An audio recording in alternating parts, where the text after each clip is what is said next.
경건의 시간을 시작하겠습니다. 사도신경 고백하겠습니다. 나는 전능하신 아버지 하나님, 천지의 창조주를 믿습니다. 나는 그의 유일하신 아들, 우리 주 예수 그리스도를 믿습니다. 그는 성령으로 잉태되어 동정녀 마리아에게서 나시고 본디오 빌라도에게 고난을 받아 십자가에 못 박혀 죽으시고 장사된 지 사흘 만에 죽은 자 가운데서 다시 살아나셨으며 하늘에 오르시어 전능하신 아버지의 하나님 우편에 앉아 계시다가 거기로부터 살아있는 자와 죽은 자를 심판하러 오십니다. 나는 성령을 믿으며 거룩한 공교회와 성도의 교제와 죄를 용서받는 것과 몸의 부활과 영생을 믿습니다. 아멘.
(8월 31일) 오늘의 말씀은 이사야 39장 1절에서 8절입니다.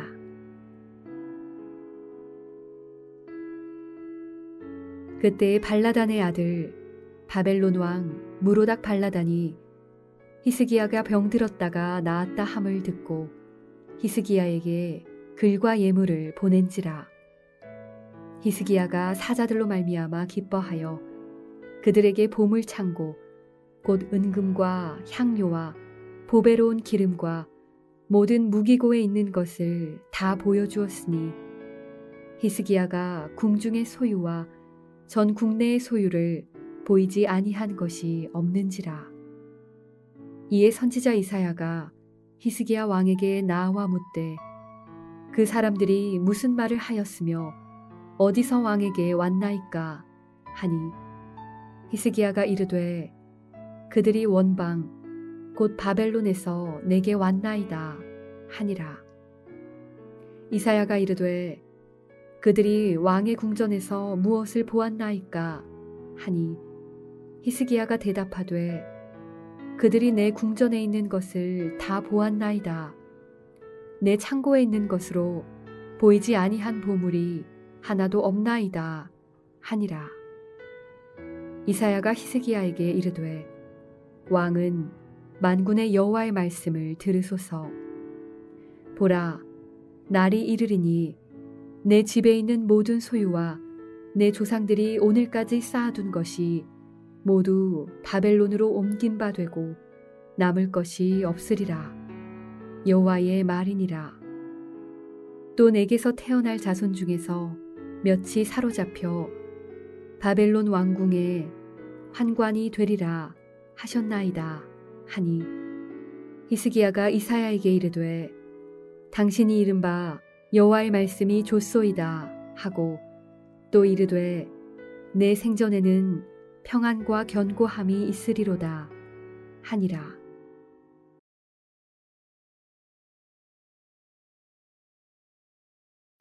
샬롬, 반갑습니다.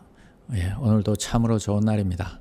하나님의 은혜가 오늘부터 쭉 한 주간 동안 여러분의 삶 가운데 함께 하시기를 축원드립니다. 자, 오늘 말씀의 제목은 높은 곳이 더 위험하다라는 제목입니다. 자, 우리가 읽지는 않았지만 38장에 보면 히스기야 왕이 죽을 병에 걸렸다가 고침을 받고 15년 동안 생명이 연장을 받게 됩니다. 병이 나았다는 소식을 듣고 바벨론에서 사신을 보내왔습니다. 그러자 이 히스기야 왕이 이것을 하나님이 하셨다고 선포하는 기회로 삼았어야 하는데 기분이 좋고 자만하여서 자기를 드러내려고 자기의 보물창고와 모든 무기고에 있는 것들을 다 보여주면서 자랑을 했습니다.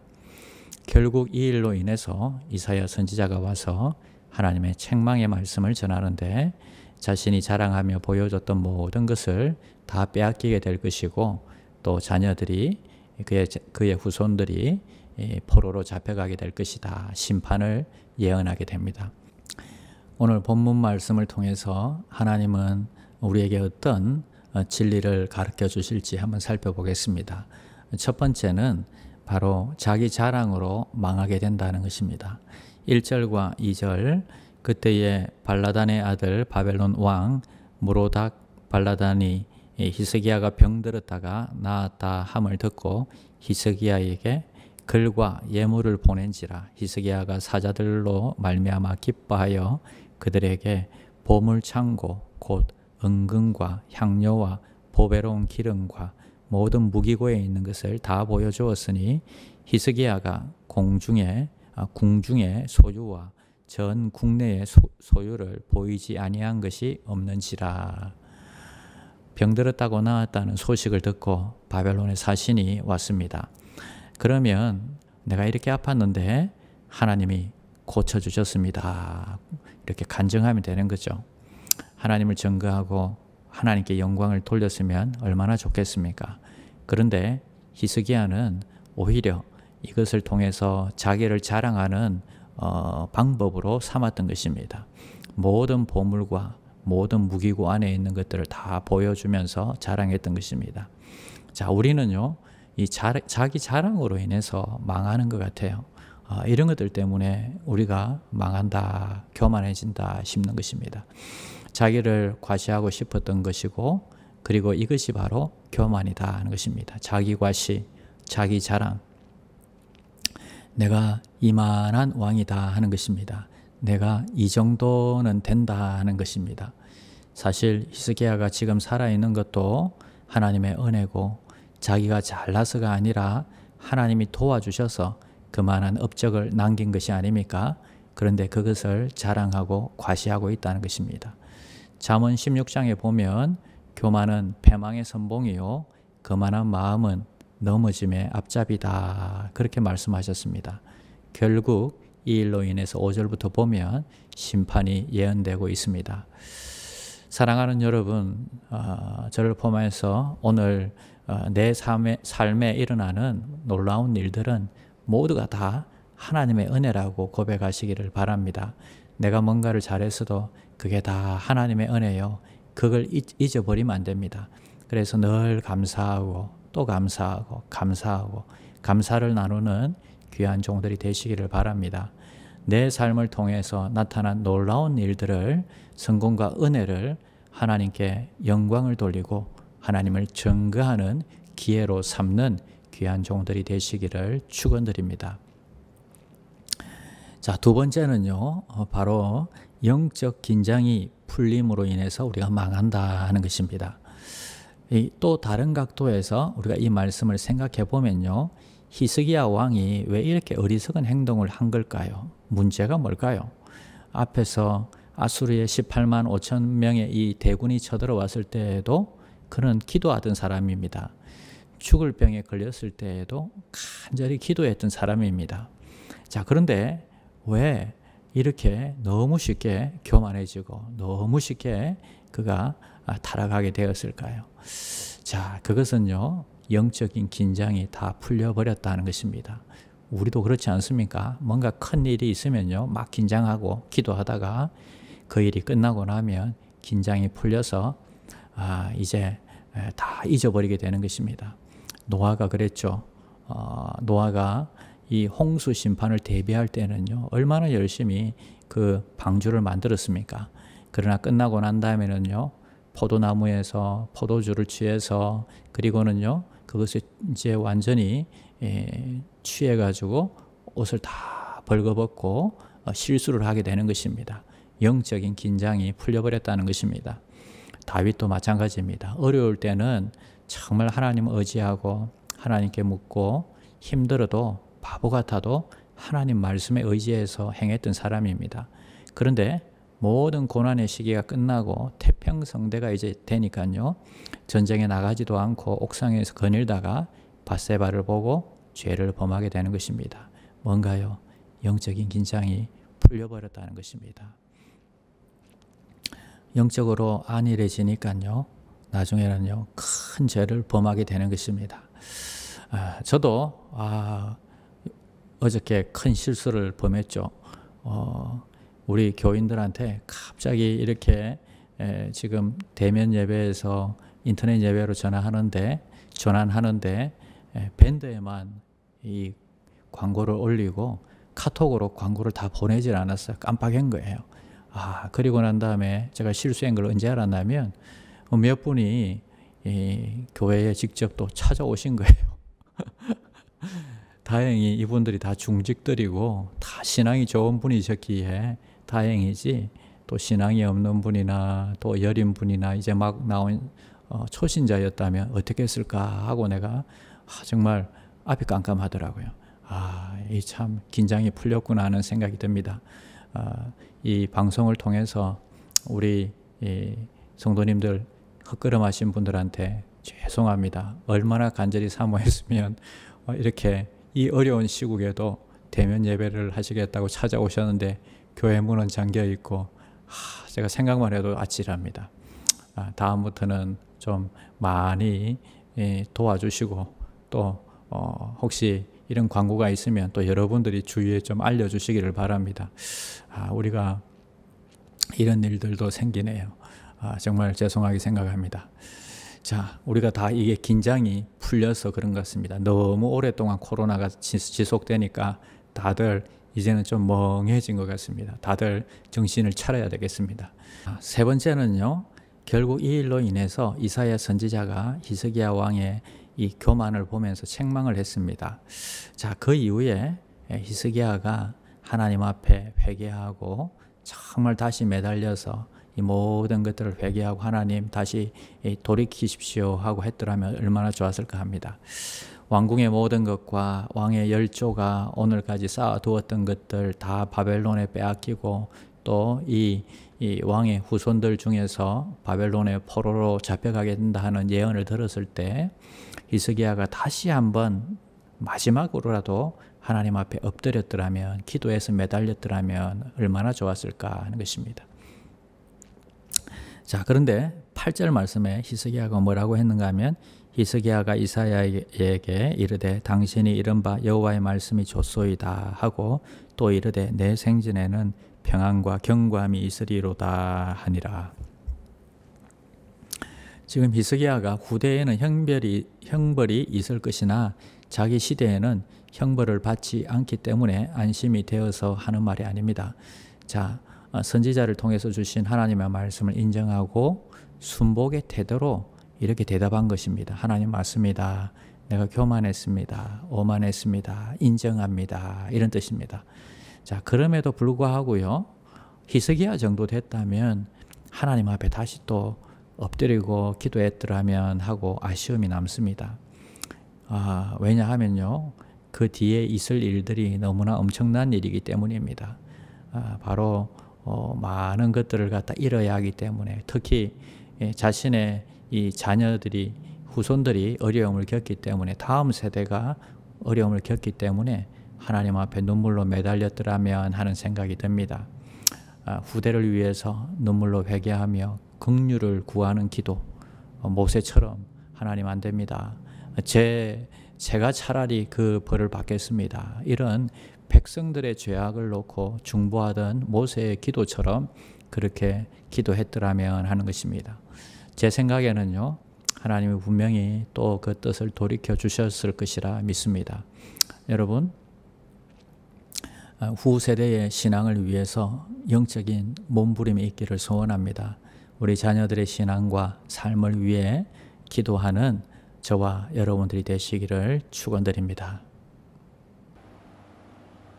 주기도문 하시겠습니다. 하늘에 계신 우리 아버지여, 이름이 거룩히 여김을 받으시오며 나라가 임하시오며 뜻이 하늘에서 이루어진 것 같이 땅에서도 이루어지이다. 오늘 우리에게 일용할 양식을 주시옵고 우리가 우리에게 죄 지은 자를 사하여 준 것 같이 우리 죄를 사하여 주시옵고 우리를 시험에 들게 하지 마시옵고 다만 악에서 구하시옵소서. 나라와 권세와 영광이 아버지께 영원히 있사옵나이다. 아멘. 1. 오심 기도. 하루 5번 마음을 다해 드리는 기도. 나는 죽었습니다. 제가 주인이 아니고 예수님이 저의 주인이십니다. 예수님은 십자가에서 죽으시고 부활하셨습니다. 부활하신 예수님을 가슴으로 만나서 따라가며 간증합니다. 사랑하는 가족과 함께 영광스러운 승리를 노래합니다. 나는 죽었습니다. 제가 주인이 아니고 예수님이 저의 주인이십니다. 예수님은 십자가에서 죽으시고 부활하셨습니다. 부활하신 예수님을 가슴으로 만나서 따라가며 간증합니다. 사랑하는 가족과 함께 영광스러운 승리를 노래합니다. 나는 죽었습니다. 제가 주인이 아니고 예수님이 저의 주인이십니다. 예수님은 십자가에서 죽으시고 부활하셨습니다. 부활하신 예수님을 가슴으로 만나서 따라가며 간증합니다. 사랑하는 가족과 함께 영광스러운 승리를 노래합니다. 나는 죽었습니다. 제가 주인이 아니고 예수님이 저의 주인이십니다. 예수님은 십자가에서 죽으시고 부활하셨습니다. 부활하신 예수님을 가슴으로 만나서 따라가며 간증합니다. 사랑하는 가족과 함께 영광스런 승리를 노래합니다. 나는 죽었습니다. 제가 주인이 아니고 예수님이 저의 주인이십니다. 예수님은 십자가에서 죽으시고 부활하셨습니다. 부활하신 예수님을 가슴으로 만나서 따라가며 간증합니다. 사랑하는 가족과 함께 영광스런 승리를 노래합니다.